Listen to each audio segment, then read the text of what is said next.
Jesu Kristu inkosi. Ngiyabingelela abazalwane egameni lenkosi yethu Jesu Kristu. Ume phambi kwenu umama Mavis ohlala eBosberg. Ibandla leli ngilaze ngibone ku YouTube. Into enibanga ukuthi ngililandelele likhulume inkulumo engiyaziyo yokuthi uJesu Kristu inkosi. Jesu Kristu inkosi. Ngakhona ke ukungena ngimamele isifundo. Ngiqale ngabona ubaba umpostoli uMthebane, emveni koko asenibona umfundisi uJali. Ngamthinta ke umfundisi ukuthi ngicela uzovakasha.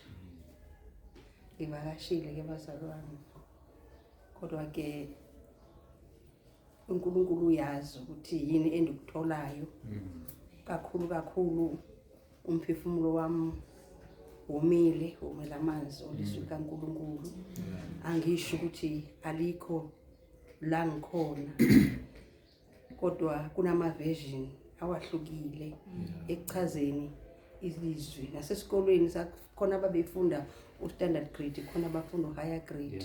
So nala ekholweni kunjalo. Ngikhumbula last year 2023 uNkulunkulu ethi angiphume ejele. Hawu anibanjwanga nje kanti uNkulunkulu khona lokucwasana kwabazalwane. Ubaba uNsibande afundisa ngako ukuthi masingacwasana. Kucaca ukuthi elona bandla elingamsomuntu ezulwini yileli ndikulona. Ngikhona la ke bazalwane ngenxa ukuthi uNkulunkulu wathi aniphume ejele. Andikho sejele. Anixoshwanga nala nikhona. Ngihlanganyele nje nebandla. Jesu Kristu inkosi. Akukho kunye bazalwane kuzohlanganyela nje nabangcwele benkosi. Ngiyabonga. Jesu Kristu inkosi.